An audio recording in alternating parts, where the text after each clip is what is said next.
I am really excited to be joined today by my good friend Dylan Scroggins with Kalmar Group, and this is the first in a series that I'm going to be doing talking about sales leadership. And I was particularly excited to talk to my good friend Dylan here because Dylan is a recruiter, specifically helping folks hire salespeople, and has done that a good bit in the property management industry, not just property management industry, but um, Dylan, maybe to kick things off, I'd love to hear from you. Give us high level, what's Kalmar Group all about, and how'd you get into what you're doing now? Yeah, great question. Appreciate you having me, man. Always fun to Yeah, jump on these pod episodes, whatever you want to call them. yeah, But yeah, I mean, look, I've been recruiting, I feel like my whole life, like even in elementary school, recruiting people to go play soccer on a weekend. But my career in recruiting started, I was an admissions counselor at a small school. I did some nonprofit work, but then formally worked for an agency in my late 20s. When I was there, I recruited for a company called GK Houses at the time, also headquartered here in Birmingham. Did a lot of their early hirings as they were building out. They had a small little, kind of 2-1 office they rented out. And They went on to become Evernest. And In my late 20s, I left recruiting for about 7 or 8 years and was in the software sales world. So I was hiring a lot of salespeople. And I wasn't in a formal recruiting role, but in a sales role. But in that 8-year gap, I was like, man, I really love recruiting, really want to start my own thing, and launched Kalmar Group in January of 2024. Candidly, I didn't plan on specializing in the property management space, but I remember touching base with some of those Evernest guys, not realizing that in that 8 years I left recruiting, they became what they are today, one of the leaders in the space from an industry standpoint, and honestly had no clue.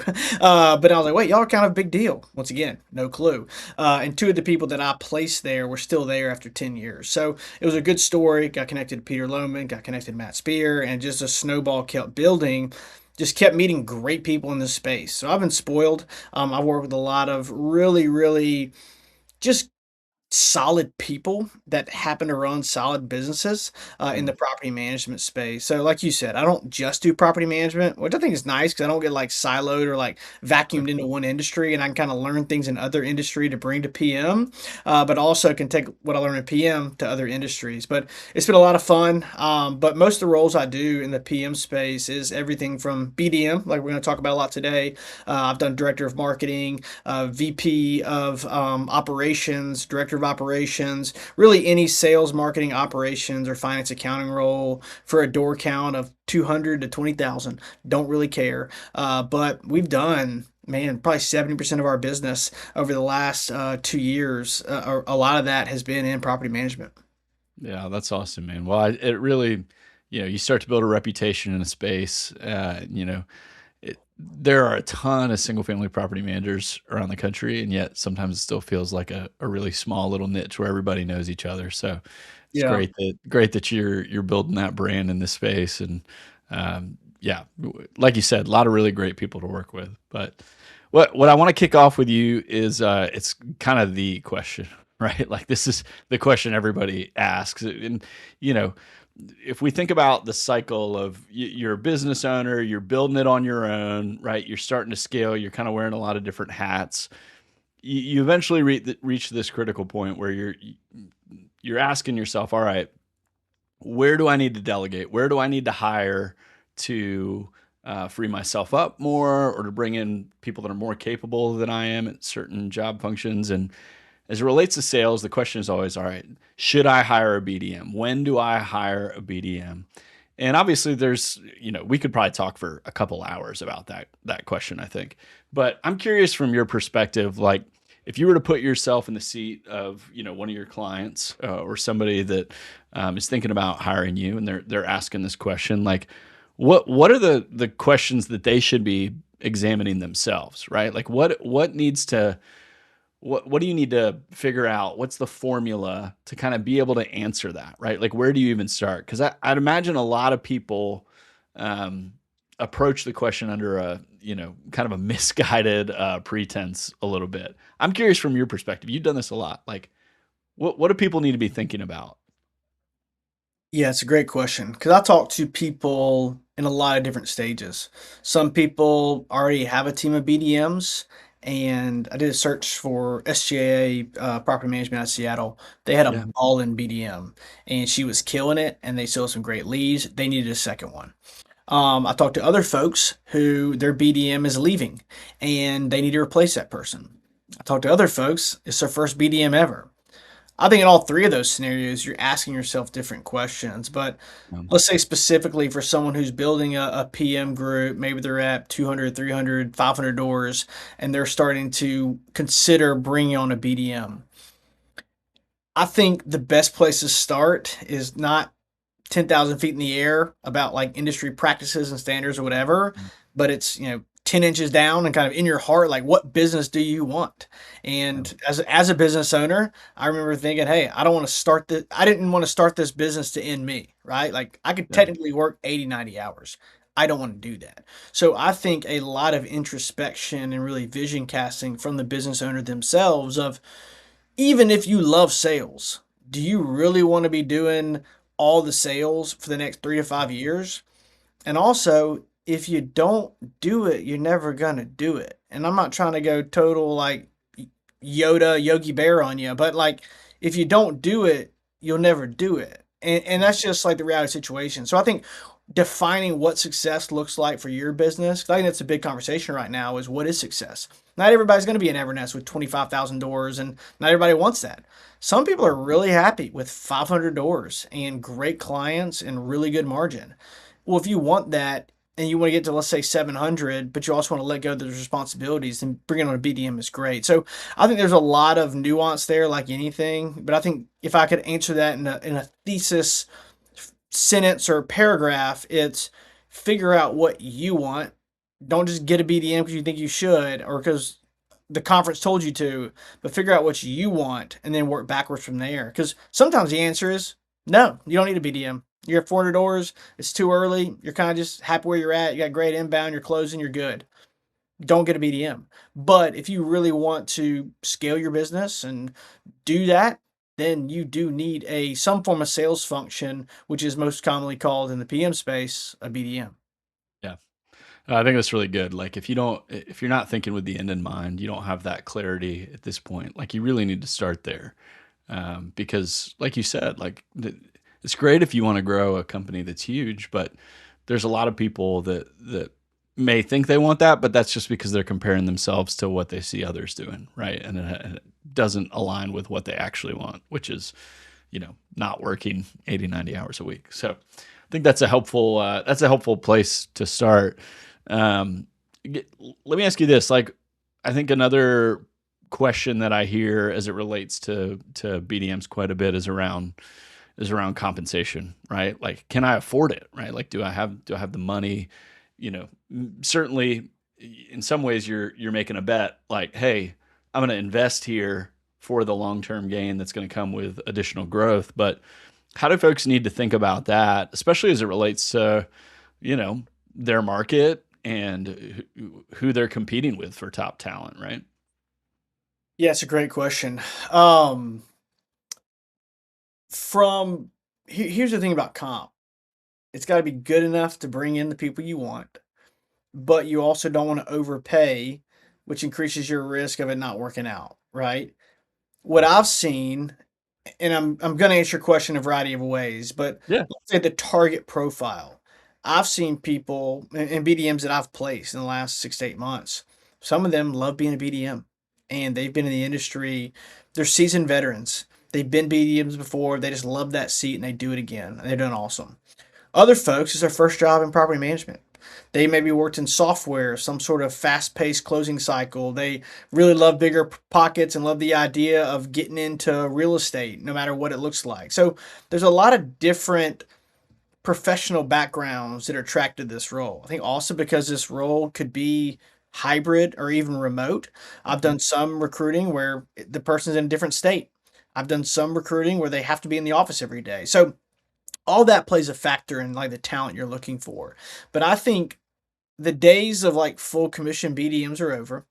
I think lean towards a healthy base if they have closing experience, and also a compensation structure that gets them over six figures. So just to answer specifically, I think right now in this market, a BDM who's high performing could make anywhere from 1 to 130 if they're absolutely crushing it.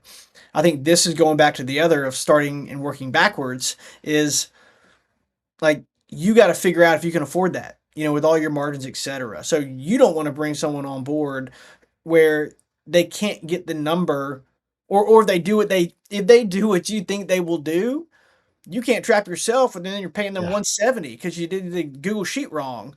But Right. also, you can't trap yourself where you're only paying them 70, and then they leave once they see their W-2 after 12 months. So there is Yeah. this, it's not really a dance. It's more of like a heads down data of Yeah. like, what are the numbers? Get in front of the freaking mirror, put your head down, go to Google Sheets, stretch yourself a little bit, lean towards generosity, Yeah. but don't mess it up. And one more thing on that, you have to frame it like this BDM's a big deal.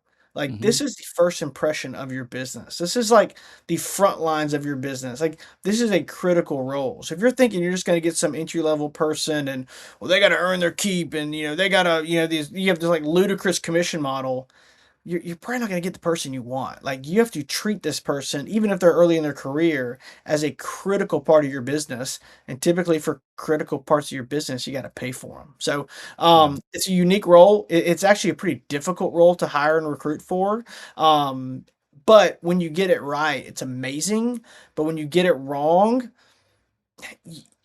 the hard part about this is that when you get it wrong, you don't know how wrong you got it because you Mm. don't know the deals that you're missing because you got it wrong. You know what I'm saying? Like when you get Yeah. it right, you know you got it right. Like when you got a dog, like you're killing it and they're killing it, Mm. everybody's happy. But when you miss, that's what's hard, man.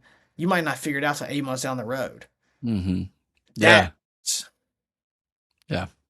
That's a really good point. Well, and I think there's this interesting, it can be a disconnect between like, all right, this is what I can afford, and this is the type of person that I want. You know what I mean? Like, what you can afford may not be the person that you have in mind, right? It may not be the job description that you have in mind. One example that I think about all the time is relates to this because I hear this from business owners from time to time. It's like, yeah, I've got a good BDM. They're really good at closing. But they don't want to do outbound. Like they don't want to get out and talk to realtors. They don't really want to get out and generate their own leads. It's like, well, yeah, it's two different things, right? Being the hunter and being the closer.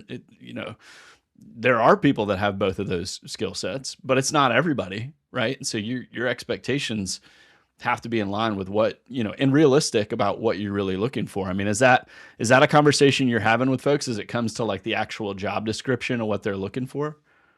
Yeah, I think different PM groups are in different stages, right? Some are like, "Hey, man, I just got a lot of inbound. I'm Yeah. tired of taking it. I want this BDM to kind of sift through that and have an element of prospecting." Or if I'm building out my BDM team, like the leads will get spread thinner, but we have a big brand in the space. We're 1,500 doors. We want to add a little more prospecting. Or we're like a hyper local market, like networking and buying, Jason's Deli. I don't know if you have Jason's Deli in North Carolina. Maybe that's an Yeah. Alabama thing, but I love some Jason's Deli. You can't take the ice cream to go, but besides that, it's awesome. But that's sometimes what they need. So like the BDM role itself is different where you're at. So I mean, I think here's why I love the who method or top grading, whatever you want to call it, when it comes to interviews. If someone's looking for a structure to run their business, go retraction, run EOS, period, done.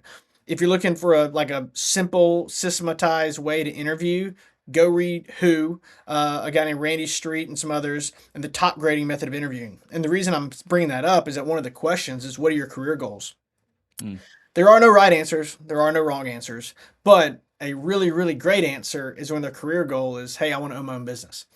Even Mm. if that business is not in real estate, that shows you that they're going to have some ownership. They're going to be soaking it up like a sponge, Yeah. and they're going to be, actively like selling, seeing it as like a step in their career progression. You know what I'm saying? And I think that's really, really healthy to look for. Or who are people who actually like to sell, who like to build businesses, and also have that interest in real estate where they see it as it's not selfish. It's just like everyone should make career decisions that benefit them, right? Like that's natural, that's human. So I think looking for those really, really self-centered threads of why they want the job, and I mean self-centered in like a positive way. Yeah. Because if they say, actually, ever since I was in kindergarten, I've wanted to be a BDM for Ben Smith Management. You're like, you kidding me? Like, no, you don't. But if they say like, hey, I want to own a business and I see myself being here for 2 to 5 years, learning a ton about like property management and cash flow real estate. I want to buy my own properties. I'd love to get Mhm. the first look at some properties. Like, do you allow like employees to like buy into deals, whatever? Like, man, when they start talking like that, don't let them out the door. Mm. Get them an offer in front of them ASAP. Yeah, that's awesome. Well, and it's sort of contrarian to the way that you might think about it as a business owner. Like, oh well, oh gosh, they're only gonna be here 2 to 5 years. I don't Dude, know 2 years of a BDM killing it yeah, is you take that all amazing. day. It's Yeah. amazing. I'd take that all day. Yeah. Well, and it also just emphasizes the importance, and this is what I want to talk to you about next, of, your system, right? The way that you do business development, it shouldn't be centered around a particular person and their personality, right? Like you still need to equip them with a framework to operate in.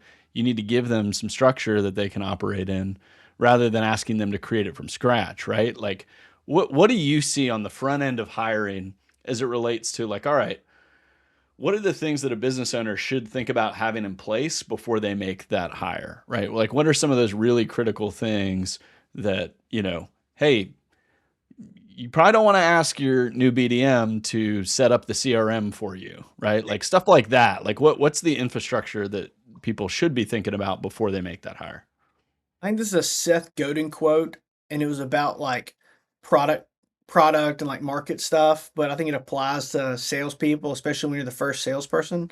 Is that here's the quote: "Explorers get slaughtered, settlers get rich," and it's Mm. basically like, don't be the first salesperson. I'm kidding because, like, I've actually said that when I'm recruiting the first sales group. I'm saying like, "Hey, I just like to" that's kind of my recruiting style is be very transparent and, like, really, um, talk about all, like, the challenges of this role because there's a ton of upside. I've just Yeah. placed 2 AEs for, propertymanagement.com, our mutual friend, Matt Spear, Yeah. and, I shared that quote with, both those guys of like, "Hey, there is risk. Like, you're Yeah. gonna be the first AE, but also there's tremendous upside because you get to build the business, you get to build the processes, just like there's a lot of benefit in being early on in a lot of ways for a young company." So, I say that comment of like, if they are the first BDM, you need to make sure your full narrative, your structure, your everything is very airtight because the person you want, if they're not asking to see the commission structure and play around with the commission structure and have a Google sheet they can go look at with their wife or husband, you're not you're not hiring the right person. Like it's kind of like do you know ball? And if you're a really good salesperson, even if it's your first closing role, you're gonna have mentors, whatever, you're gonna be, like, serious about this, and it's gonna be a big deal to you because, like, if you're a good salesperson, I gotta make sure that I know I'm gonna make some money, and I also gotta know this is gonna be worth my time, and I also care about my career because I wanna start my own business one day, like, this is a big deal for me. If they don't treat the interview process as a big deal, and they're not kinda pressing you about the commission plans and the benefits and the mileage, like, the more questions a salesperson asks during the interview process, it's just green flag, green flag, green flag for me because I want them on my tail and the owner's tail of like, hey, if I'm gonna be the first, second, or third BDM, it doesn't matter. Let me play with the commission structure. So, with that being said, you need to have that prepared because if you don't have that prepared and they ask for it and you don't have it, then I mean, kind of a dogmatic statement here. You don't deserve them. Like, Yeah. you should have that prepared because the person you want is going to ask that question. If they ask that question and you don't have it, then shame on you because they should walk. Yeah. Yeah, no, I think that's a really really good point. Like again, a little bit contrarian. Like if they're not asking questions about the comp structure and how they're gonna get to where they want to be financially, then that's sort of a red flag, right? Like because we're looking for people that they want to get after it. They want to make a good living, right? Um, and so don't shy away from folks that are if somebody's pushing back on what you've got or challenging you like, hey, I want to see a spreadsheet. How am I Yeah. going to, let's get granular. And they're not challenging you, right? Like they're just like speaking to you like a peer because they are going to be working side by side with you. And once again, I get excitable. I'm not trying to be too dogmatic about that. If they don't ask about the commission structure, doesn't mean they're not going to be a great hire.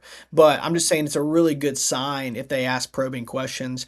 I had one client that they did a video interview with the candidate, they did an in-person interview with the candidate, and they did like a drive around with the candidate. And it was a really top performer.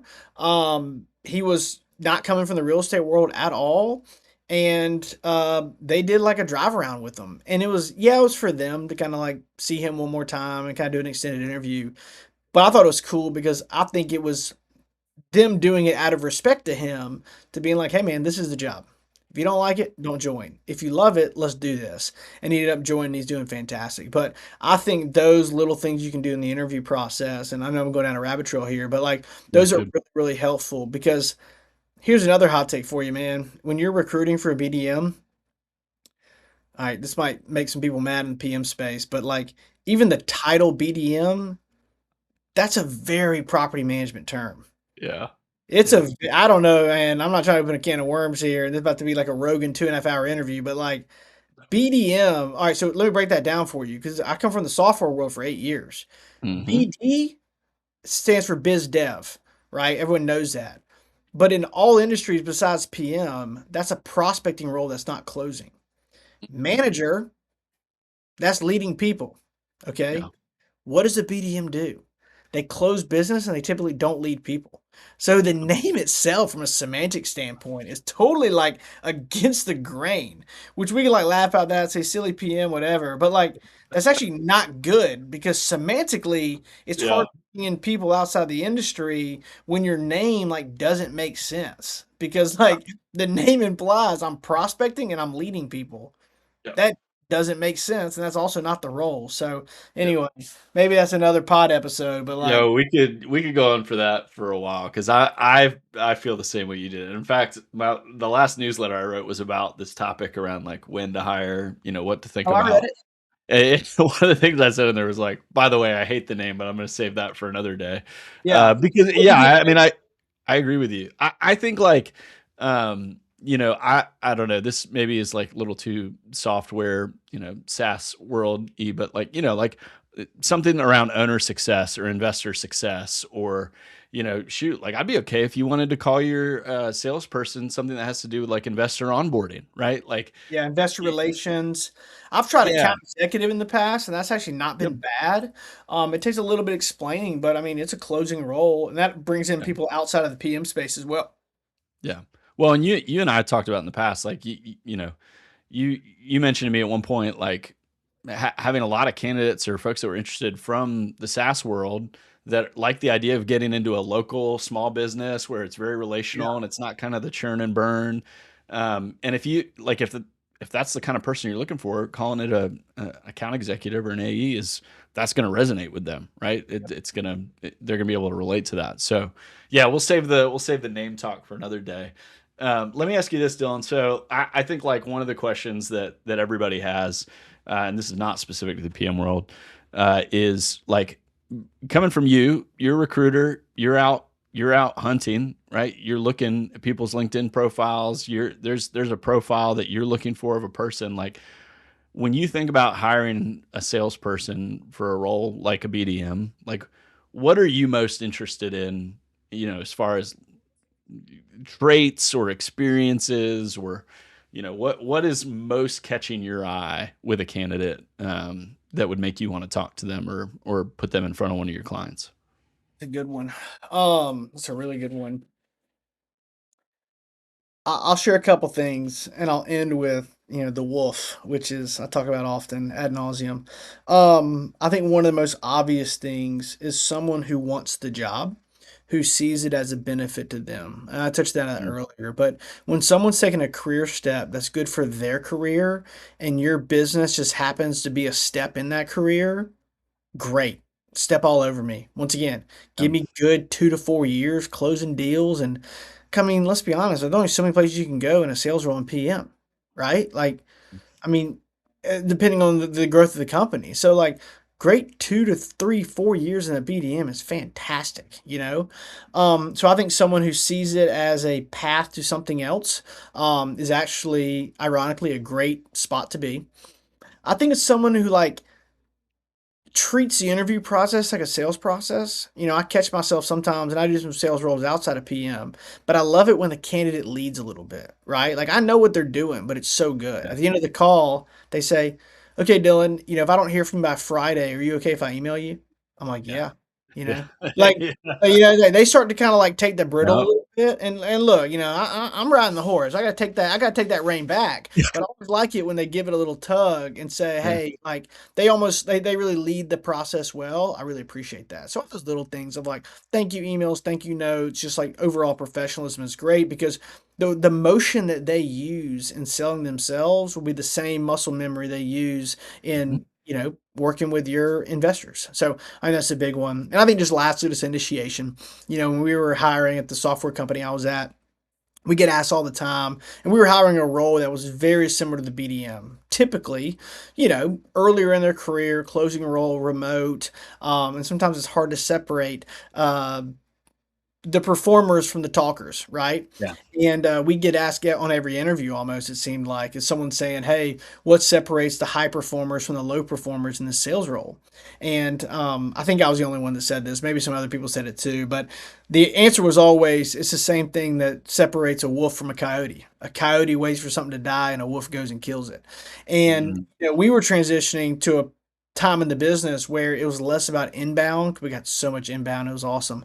And we were kind of moving to more of a prospecting motion. So I just love that wolf mentality. I love it so much that my mascot for my business is a wolf. But I think that mentality of like, hey, like I'm gonna win. How much are you gonna pay me when I win?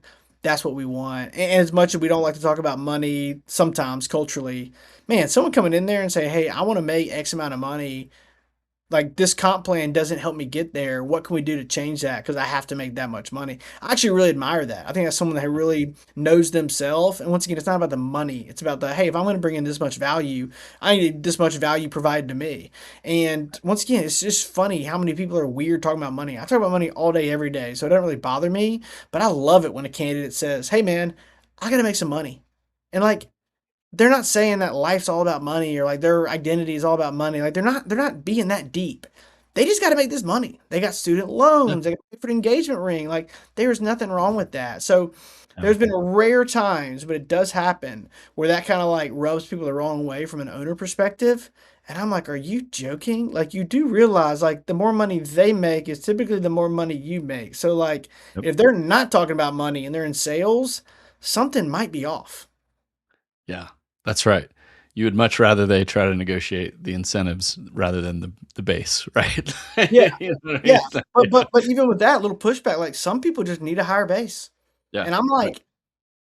like, people care about different stuff, and, some Right. people are just, once again, life stories, and some people might need a 70 base and are okay with a 110 OTE because of the stage of life they're in. Some people need a 60 base and a 120 OTE, and they're willing to bet on themselves. Right. Everybody's different, but going back to that, like, I used to judge people, like, who negotiate a higher base, like, you're weak, like, Yeah. but Yeah. Yeah. look, man, if they're like, let's say they want their spouse to stay at home and they like the base is really important, like they get stuck in their mind, like, yeah, dude, give them a higher base if it means they're gonna be a great candidate. Yeah. Yeah, that's a great point, and I look forward to stealing that wolf coyote analogy and using that Oh, too, because that for I sure. think it's really apt for this industry, man, right? Like, for years, people have, done really well on inbound oh, there we go.